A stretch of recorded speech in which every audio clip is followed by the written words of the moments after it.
नमस्कार साथियों, मैं विवेक उपाध्याय एक बार फिर से आप सभी का अपने YouTube चैनल विवेक शक्ति में हार्दिक स्वागत करता हूं।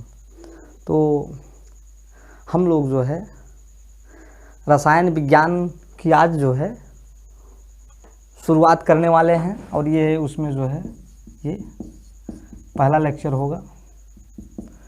मैं आपसे यही कहना चाहूँगा कि आप लोग जो है हो सकता है कि बहुत से जगहों से पढ़े हों केमिस्ट्री और आपको बहुत कुछ चीज़ें पता भी हों, लेकिन मैं इतना ही कहना चाहूँगा कि आप लोग जो है एक बार मेरे केमिस्ट्री पढ़ाने के स्टाइल को देखिए और जो है उसके अंदर के कंटेंट को देखिए, तो आपको खुद ही अंदाज़ा लगेगा कि कैसे पढ़ाया गया है। और जो है मेरा यह प्रयास रहेगा कि आप लोगों को केमिस्ट्री की एक बेहतर समझ दी जाए।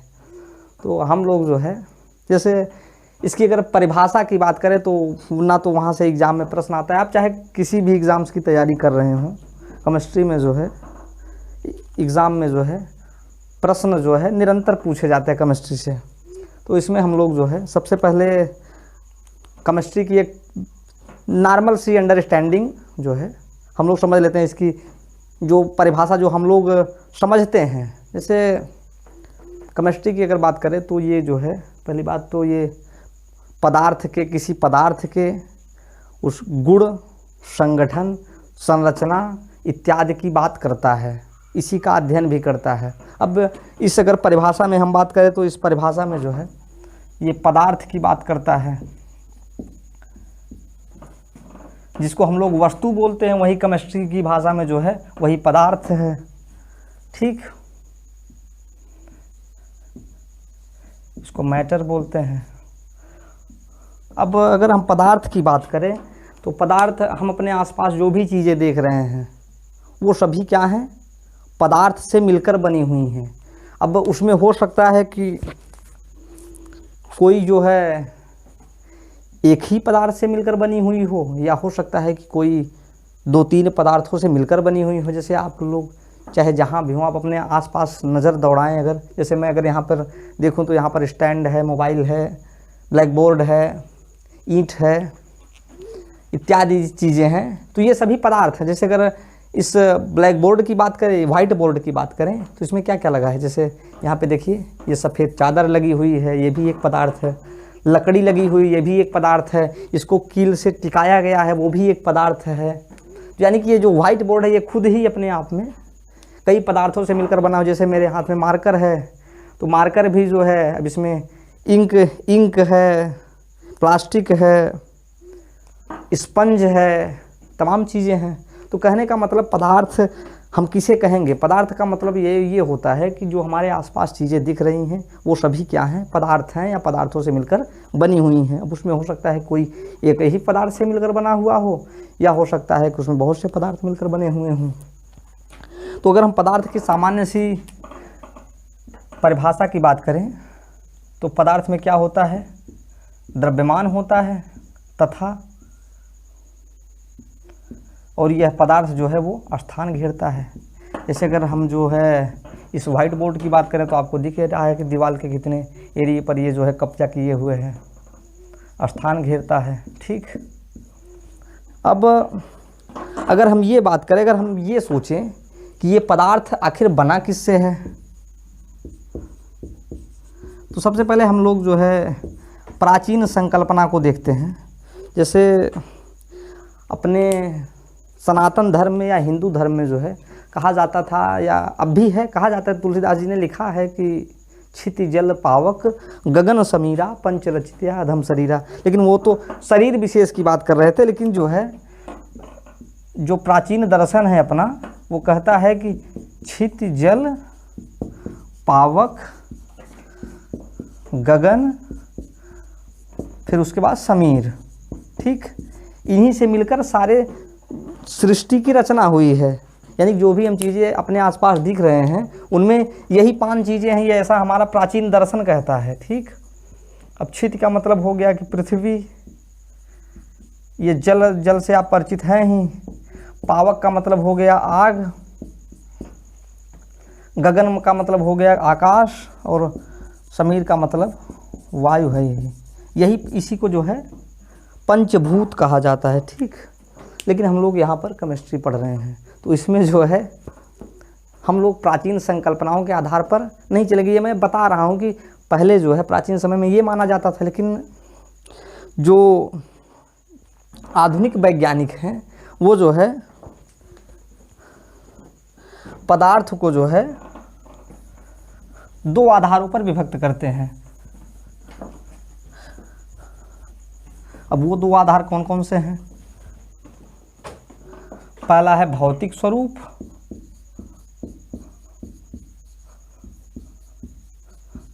दूसरा है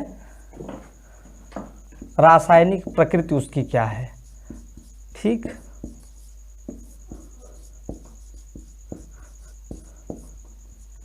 अब अगर भौतिक स्वरूप की बात करें, भौतिक स्वरूप का मतलब कि वो दिख कैसा रहा है, उसका रंग, रूप, आकार, जो यानी कि जिसको देखा जा सके, ठीक। भौतिक स्वरूप में वो सब चीज़ें आती हैं।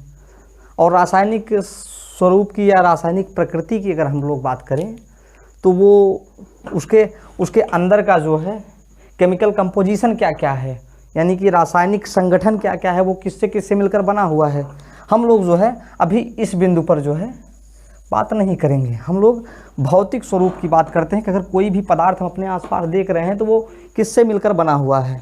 तो अगर हम लोग अपने आसपास अगर निगाह दौड़ाएं तो ये देखते हैं कि ये जो है जो भी पदार्थ है, एक सामान्य सी बात है कि वो छोटे छोटे कणों से मिलकर बना हुआ है, ठीक।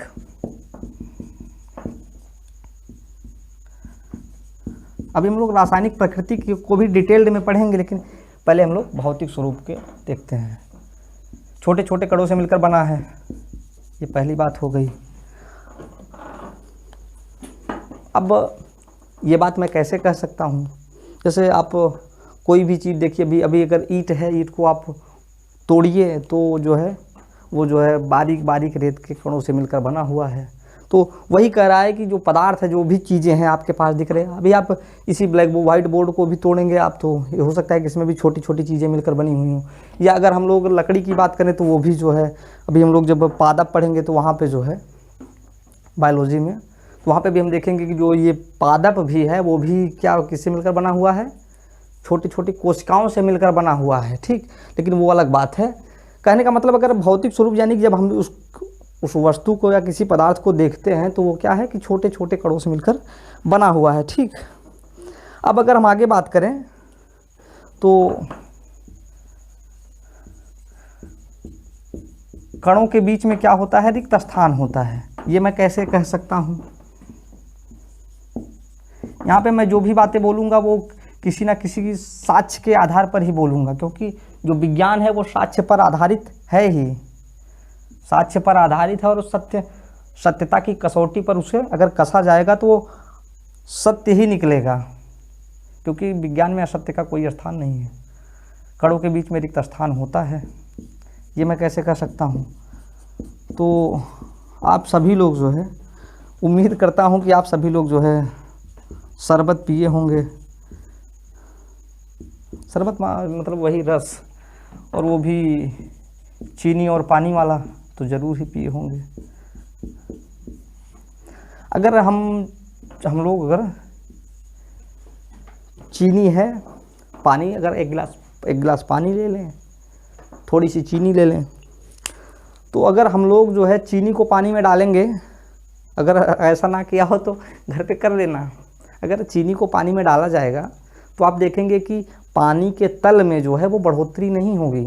इससे क्या साबित होता है, इससे ये साबित होता है कि कणों के बीच में क्या है, रिक्त स्थान, यानी कि पानी के कणों के बीच में, पानी भी तो पदार्थ ही है ना, उसके कणों के बीच में क्या होगा, रिक्त स्थान है। तभी तो अगर चीनी हम लोग उसमें ले जाके डाल दे तब भी उसके तल में वृद्धि नहीं हुई। इसका मतलब है कि कणों के बीच में क्या है, रिक्त स्थान होता है।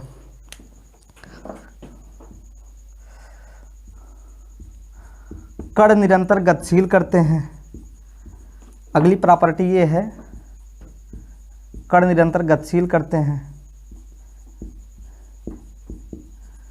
ये गुण की बात कर रहा हूं मैं। भौतिक स्वरूप तो ये था कि जो है वो छोटे छोटे कणों से मिलकर बना हुआ है, ये हम लोग अपनी आंखों से देख भी सकते हैं। और गुण क्या है कि उस कणों के बीच में जो है रिक्त स्थान भी होता है, जैसे मैंने बताया। और अगला पॉइंट मैंने बताया, कण जो है निरंतर गतिशील या निरंतर गति करते हैं, गतिशील की अवस्था में होते हैं या गति करते हैं, कर लीजिए गति करते हैं। अब ये कैसे मैं कर सकता हूँ, जैसे मैं कहूँ कि सभी लोग पेन तो यूज करते ही हैं, ऐसा कीजिए कि एक पानी का ग्लास लीजिए और उसमें जो है थोड़ी सी इंक डाल दीजिए। आप क्या देखेंगे, कुछ समय बाद जो इंक है वो हो सकता है कि या तो पूरे पानी का जो है रंग बदल दे, अगर थोड़ी सी डालेंगे तो वो हो सकता है कि उसमें विलीन हो जाए। या अगरबत्ती जो है या धूप बत्ती आप सभी लोग देखे भी होंगे और पूजा पाठ में लगाए भी होंगे भगवान की प्रतिमा के सामने। तो उसमें क्या होता है, वहाँ से धुआं निकलता है ना, वो धुआं क्या होता है, वायुमंडल में विलीन हो जाता है। तो इसका मतलब क्या है कि उसके भी वो भी एक पदार्थ है, उसके भी कण जो है गति करते रहते हैं। या अगर मैं और कहूँ इसको साबित करने के लिए, तो आप लोग जो है खाना पकाते हुए तो देखे ही होंगे, वहाँ से देखते क्या देखते हैं, जब उसको ऊष्मा दी जाती है तो जो है उसके जो पानी के जो कण होते हैं वो जो है वाष्प बनकर वायुमंडल में विलीन हो जाते हैं। तो ये है। अब क्या अगला पॉइंट है कि कणों में क्या होती है, गतिज ऊर्जा होती है। जो पदार्थ के कण होते हैं, कणों में गतिज ऊर्जा होती है। ये इससे देखा जा ही सकता है, जो मैंने अभी उदाहरण बताया, चाहे स्याही वाला बताया या जो है जलवाष्प वाला बताया, तो इससे साबित होता है कण में गतिज ऊर्जा होती है।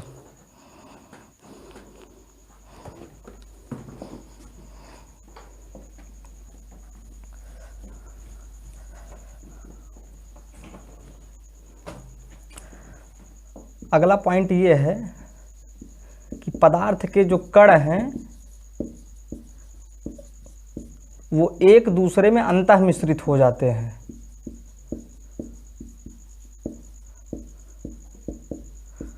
ये अंतः लिखा गया है, अंतः मिश्रित हो जाते हैं। इसका मतलब ये है कि उनके बीच में क्या होता है, एक दूसरे में मिल जाते हैं। तो इसका मतलब ये होता है कि वो उन कणों के बीच में क्या है, रिक्त स्थान है, तभी तो वो मिल जा रहे हैं आपस में। जैसे मैंने चीनी पानी का उदाहरण दिया, तो इसी टर्म को हम लोग एक शब्द, ये जो लाइन लिखी गई है, इसी को हम लोग विसरण कहते हैं। अगर कोई पूछे कि विसरण किसे कहते हैं, तो पदार्थ के एक कण का दूसरे कण में विलीन हो जाना या अंतः मिश्रित हो जाना ही विसरण है। और विसरण होता क्यों है, क्योंकि पदार्थों के बीच में खाली जगह होती है। ठीक, तो ये है।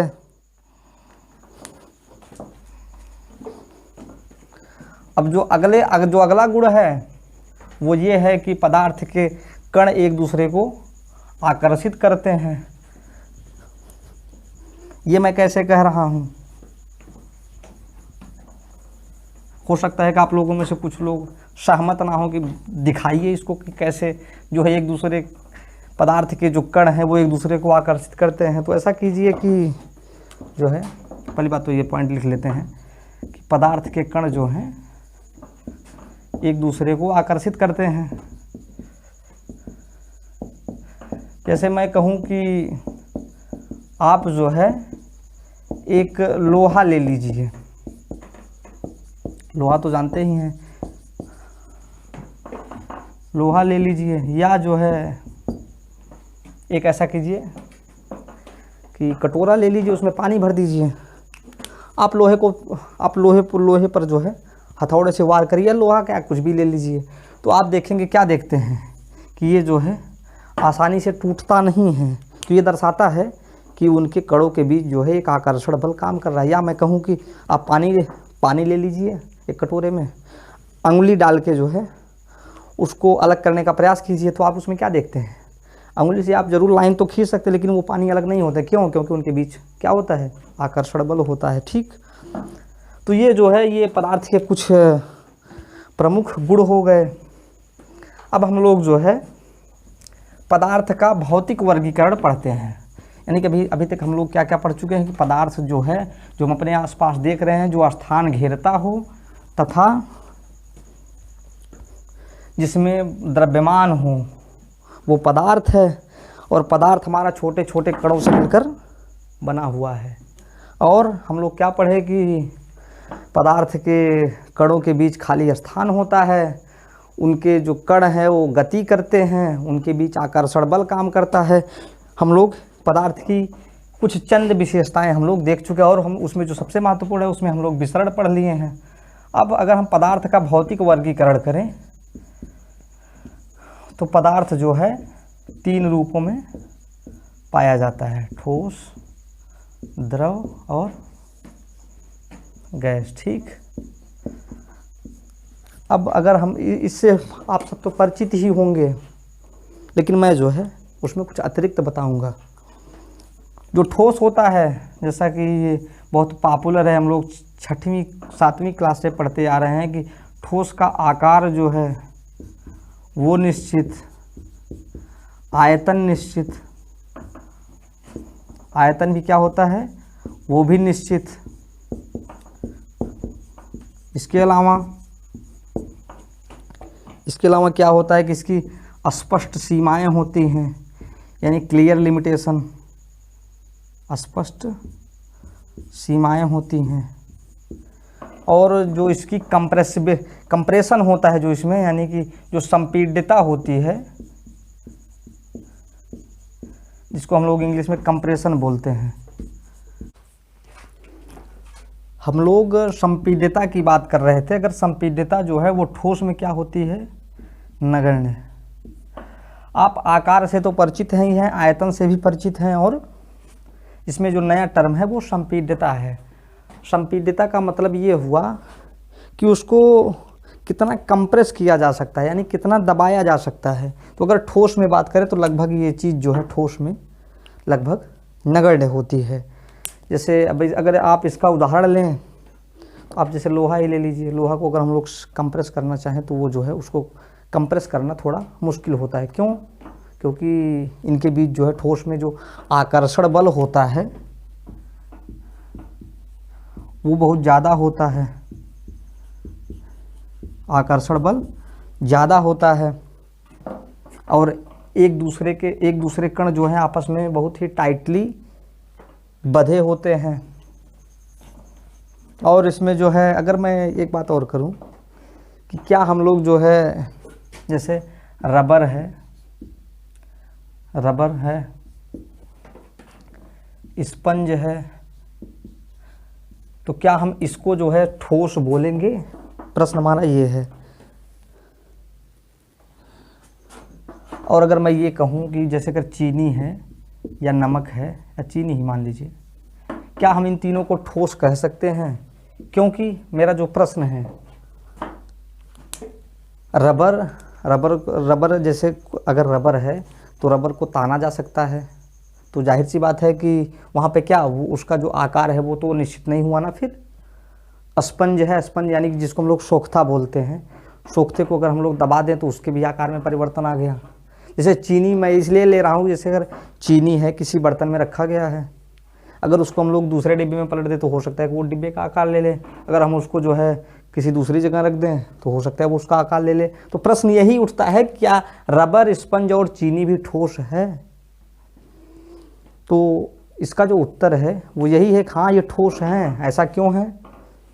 क्योंकि रबर में जो बाह्य बल लगाया गया है, जब तक बाह्य बल लगा रहेगा तब तक तो वो हो सकता है कि तनी हुई स्थिति में रहे।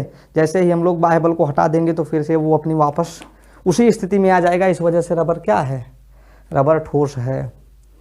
स्पंज, सोख्ता जो है, सोख्ते में वायु भरी होने के कारण वो जो है हो सकता है उठा हुआ हो, लेकिन जब उसमें से वायु हमने वो लोग निकाल देंगे तो वो जो है फिर अपने मूल अवस्था में आ जाएगा। ठीक, तो ये भी ठोस है।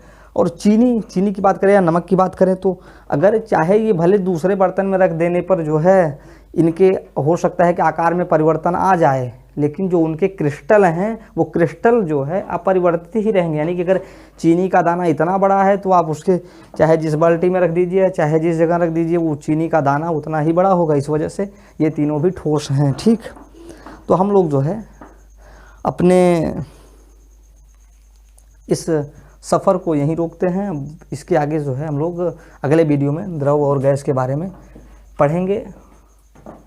अगर आप लोग चैनल पर नए हैं तो चैनल को सब्सक्राइब करना ना भूलें, तथा जो लोग जो है हमसे काफ़ी दिनों से जुड़े हुए हैं तो वो जो है चैनल को लाइक और सब्सक्राइब करना ना भूलें, शेयर करना। मिलते हैं फिर कल अगले वीडियो में, तब तक के लिए धन्यवाद।